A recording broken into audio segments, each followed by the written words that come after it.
The Thelfar Reproductive Sciences Bureau had secured a rare observation permit, a live human birth. They expected a quiet clinical affair. Ay, coño. Get this thing out of me. Where is the stasis chamber? The medical reformation pod. This is barbaric. You are almost there, honey. One more strong push.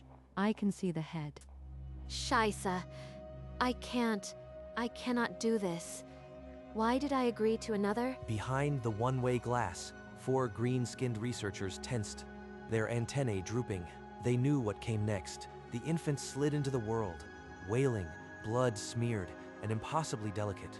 The Thelfar held their breath. Elizabeth collapsed against the pillows, gasping. But within seconds, her arms curled around the baby, pulling it close. Now the recovery proper begins. 27 weeks of cellular reconstruction. We must observe every moment. The monitors showed a steady heartbeat, normal blood pressure. The human's body was not entering stasis. It was recovering 9 standard weeks earlier. The Thelfar Bureau of Reproductive Sciences approved an unprecedented study, observation of a live human birth. The humans are placental mammals. Gestation is only 9 months, but postpartum recovery is estimated at over half a year.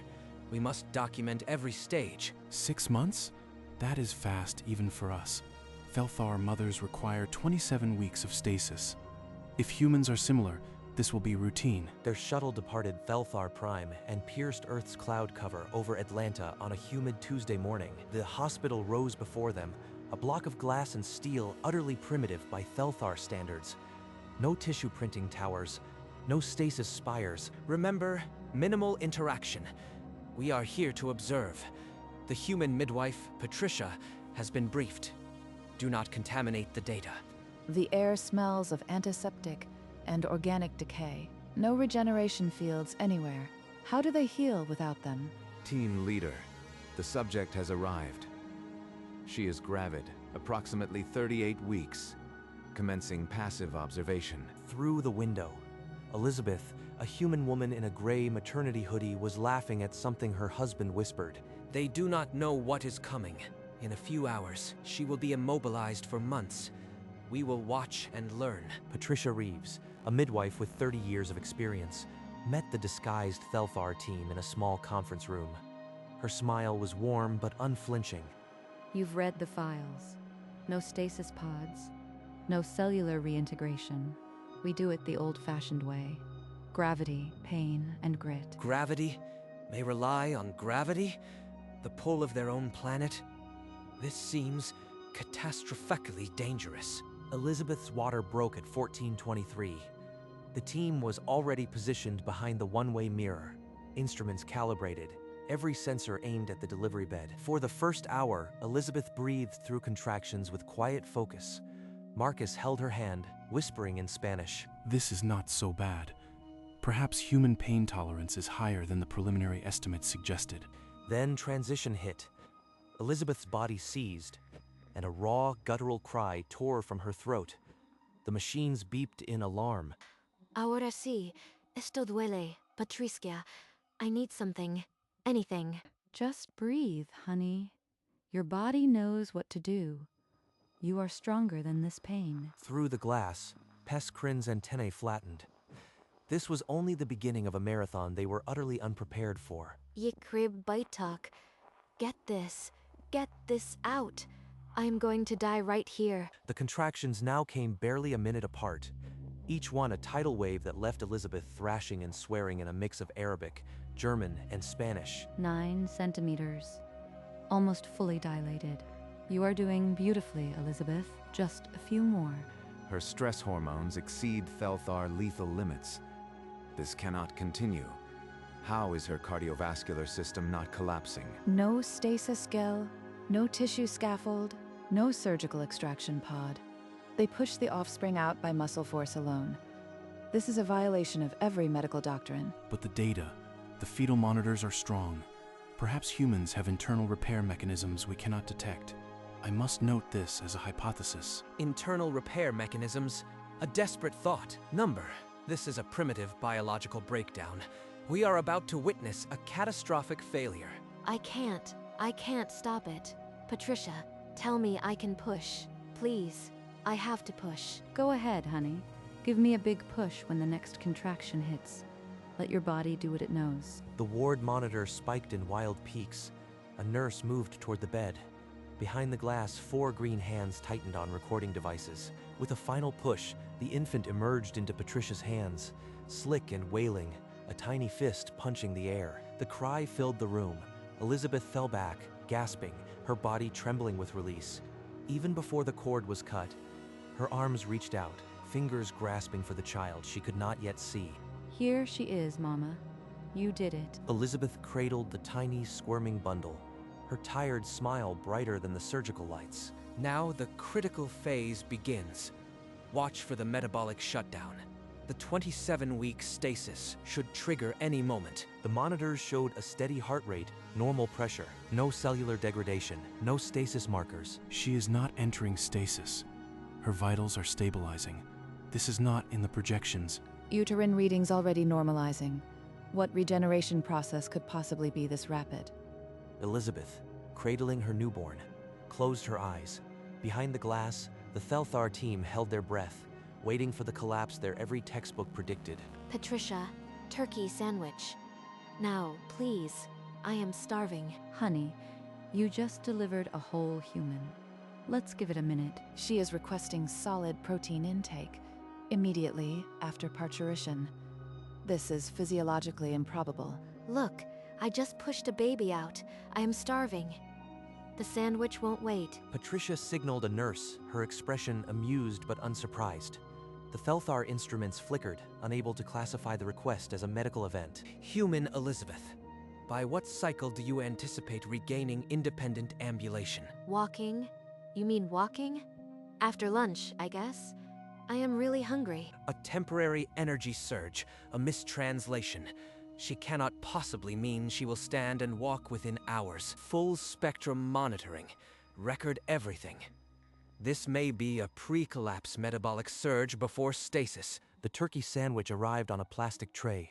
Elizabeth ate one-handed, the newborn secure in her arm. Behind the mirror, the Thelthar team stood frozen, their data demanding answers it could not find. I need the bathroom.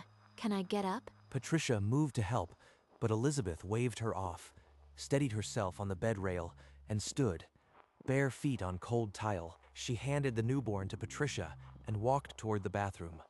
Steady, unhurried, the IV pole rolled beside her. In the observation room, every sensor was trained on the empty bed. The monitors showed a placid green line, no stress spikes. 7 minutes postpartum. She is walking. My own training says her muscles should be atrophied. Her nervous system in stasis shock. Okay, that was better than I expected. Hand me my baby. Team leader, this is not a pre-collapse metabolic surge. The data suggest genuine, accelerated tissue recovery.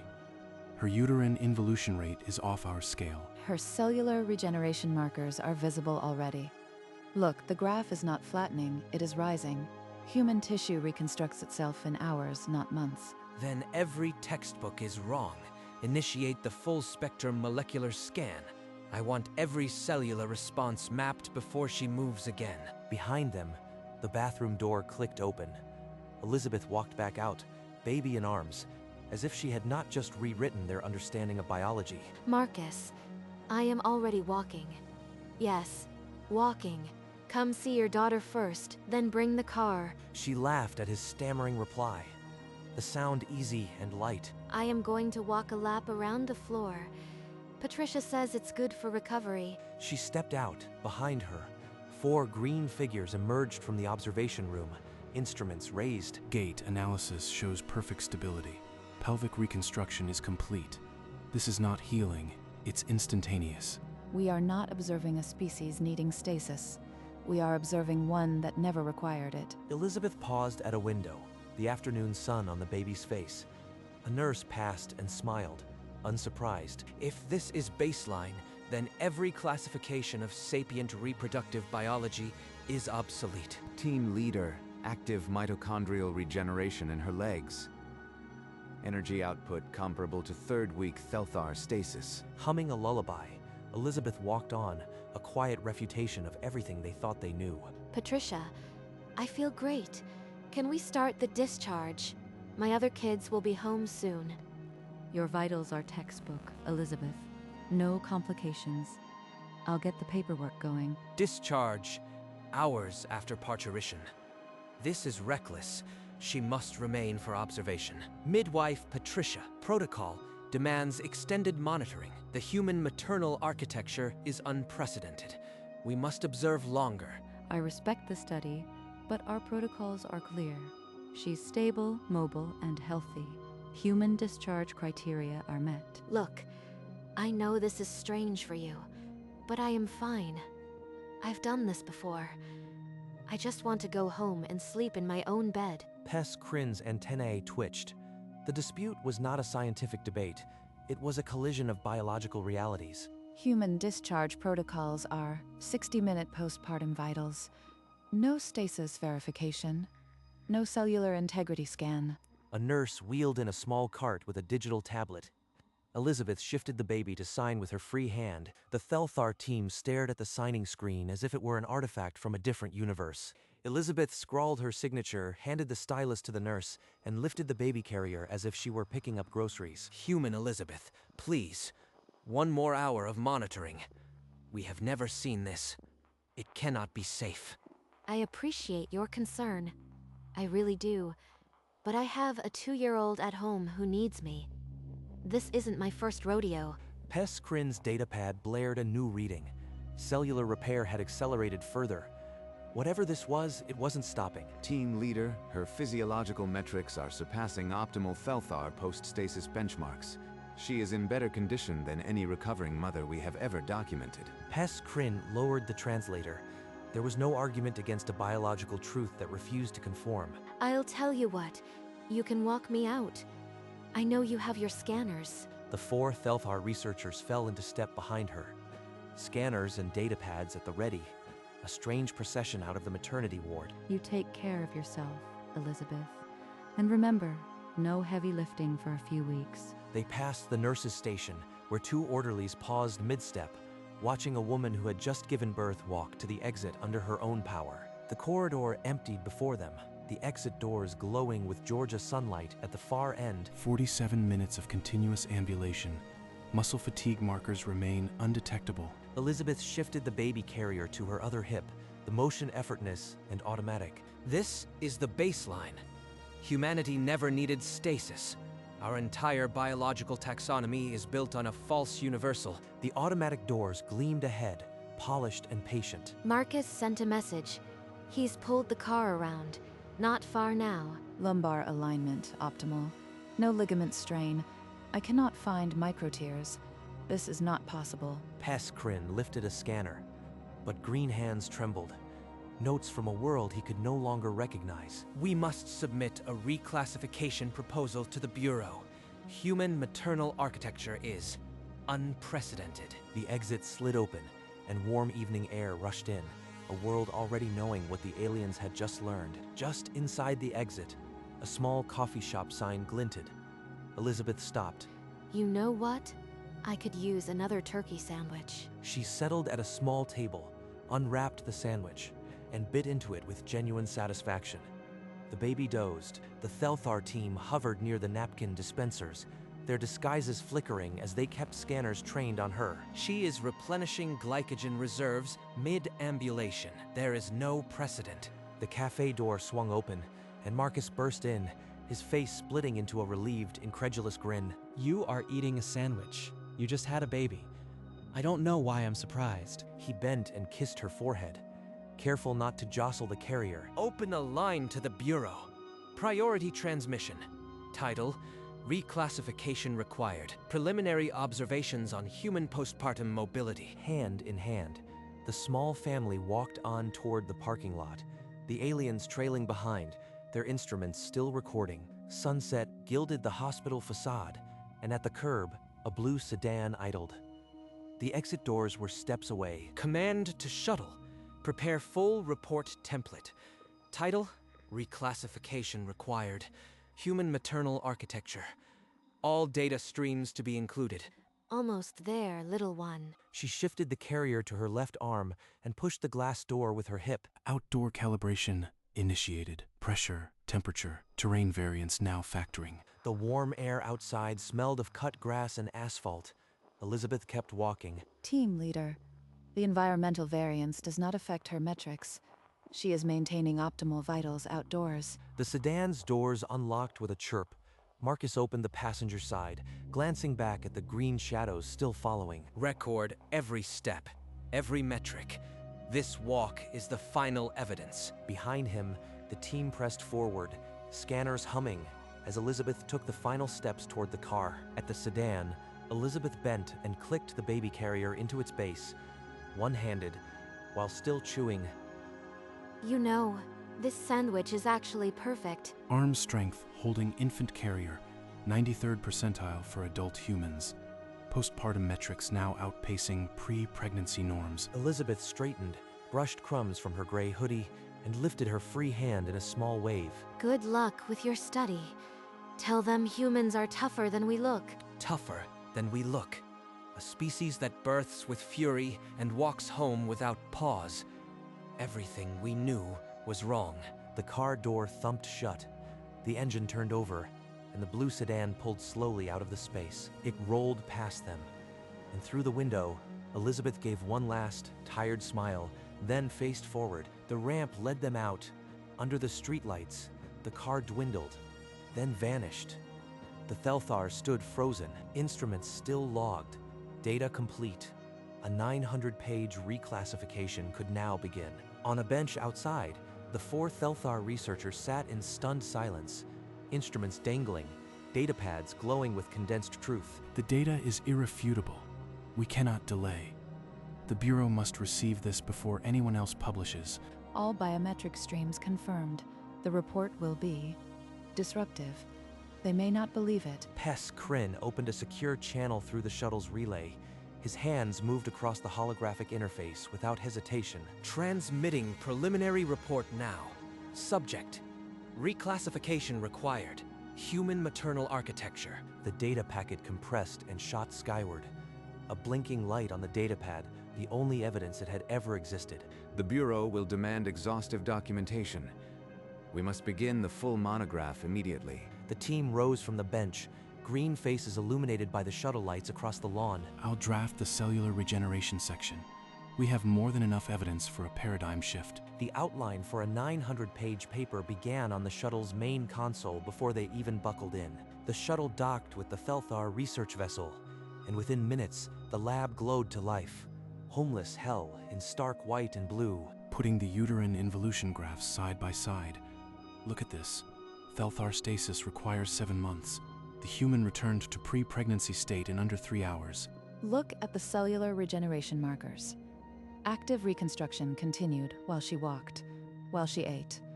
No metabolic debt at all. Mitochondrial output in her leg muscles exceeded our post-stasis benchmarks after 90 minutes.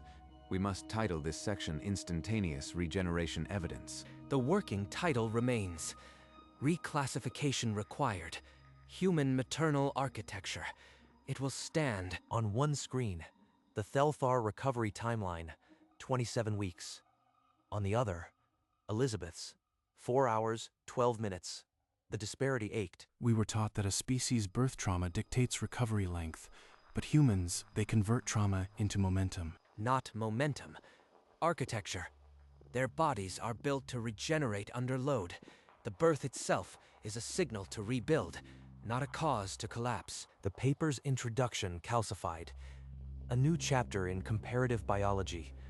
4 green hands typed through the ship's artificial night. When the ship's chronometer ticked to Atlanta morning, 300 pages lay drafted.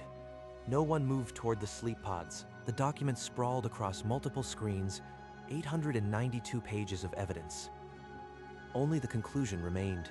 The cellular regeneration section is locked. Elizabeth's consent forms and Patricia's attestation are appended. Comparative analysis appendix done. The disparity, 47 graphs. There is no counter-argument. Pes Kryn opened the abstract, the final keystone. A human mother walked, ate, and left the hospital within 4 hours of parturition. Stasis is not required. Reclassification is mandatory. His fingers lingered on the submit key. Once pressed, there would be no retreat. Team leader, we have verified every data point. The Bureau can reject us, but they cannot refute the evidence. Pes Kryn pressed the key. Transmission, successful, flashed across the panel. We have done what we came to do. Now we wait. One by one, data pads dimmed. The 4 researchers sagged in their chairs, adrenaline surrendering to exhaustion. 3 Thelthar days later, the Reproductive Sciences Bureau convened an emergency session. The chamber was a storm of raised voices. Skepticism fought data, but the evidence was unyielding. A human had given birth, stood, eaten, and walked out all within hours. The senior archivist rose, her scales graying, antennae trembling. The room fell silent. Order of the Bureau. Reclassification accepted. Initiate immediate revision of all Thelthar biology texts. They accepted it. The reclassification is official. Everything we knew will change. Zine, Vora, and Keth crowded behind him, their antennae straightening as they read the screen. The Bureau accepted it. The textbooks will be rewritten. On Thelthar Prime, the Education Council received the order. Across the planet, data crystals were pulled from library shelves. The old chapter on mammalian postpartum was deleted. A new section appeared, Human Maternal Architecture, in a suburban house in Atlanta. Elizabeth was folding a tiny onesie, humming softly. She had no idea. On Thelthar Prime, young students entered lecture halls. The updated biosciences module glowed from every desk. A central hologram showed a human woman standing, holding an infant. Gasps echoed around the room. Caption: Subject Elizabeth. Postpartum ambulation at 4 hours, 12 minutes. Reclassified. Stasis not required. One young Thelthar, antennae trembling, stared at the holo. The silence was absolute. Meanwhile, the Galactic Council received a priority dispatch from the Thelthar Bureau. The Xenobiology Committee convened in a side chamber, data holos of Elizabeth's recovery flickering above the table. The committee chair, an elder with many limbs, read the recommendation aloud. Proposed addition to standard interaction protocol. Do not underestimate any human who has recently given birth, the chamber murmured. The human delegate leaned back, a small smile playing at the corner of their mouth. The vote was scheduled. For the first time, the galaxy was formally warned about human mothers. The Galactic Council chamber filled to capacity. Delegates from 100 worlds took their seats. The vote was mere formality. The clerk read the proposed clause aloud. Do not underestimate any human who has recently given birth. The voting lights blinked green, unanimous. The protocol updated instantly across the galaxy. The human delegate allowed a single, slow nod toward the Thelthar delegation. A silent acknowledgement. On Thelthar Prime, the updated textbooks landed. The students saw the clause alongside the image of Elizabeth walking. Library crystals across the sector were replaced. The chapter Human Maternal Architecture now included the galactic warning. In Atlanta, the evening news mentioned a minor protocol update. Elizabeth, on her porch, switched it off. The baby slept. The night was quiet. She had walked home long ago, and the galaxy had finally caught up. A single law now reminded every species: do not underestimate a human who has recently given birth. And on Earth, mothers kept walking. 5 years later, a documentary crew knocked on Elizabeth's door, requesting a brief interview about the day the galaxy changed its mind. She led them inside, offered coffee, and sat on the edge of an armchair, relaxed. That day, I was kind of tired. Honestly, it was a long day. She laughed, easy and warm, as if recalling nothing more remarkable than a trip to the market. In the next room, her daughter. The infant the Thelthar had measured was stacking blocks, humming to herself. I mean, I had a 2-year-old at home. You don't get to lie around when there's a toddler waiting. The interviewer glanced at the Galactic Council clause, framed and hung beside family photos on the mantle. Elizabeth followed his gaze and shrugged, a half smile on her face. They made a big deal out of nothing. Women do this every day. And outside, the sun was setting, casting long shadows of mothers walking home, as they always had. Decades later, in a quiet study on Thelthar Prime, Pes Kryn sat by a window, the light soft on his aging scales. Every time I see this image, I feel the same awe. The holographic photo showed Elizabeth, tired but upright, the newborn in one arm, a sandwich in the other. They simply get up. They eat. They walk home. as if it were nothing. Outside his window, 3 suns set. The galaxy had changed, but the image remained. He remembered the moment the clinic doors opened and she walked into the Georgia evening. A memory or a lesson. The quiet, relentless strength of a species that never stops. Now, a law reminded every world. But Elizabeth had never needed a law. She had only needed a sandwich. And she walked on. Somewhere, in a galaxy that now understood, a mother kept moving forward. And always would.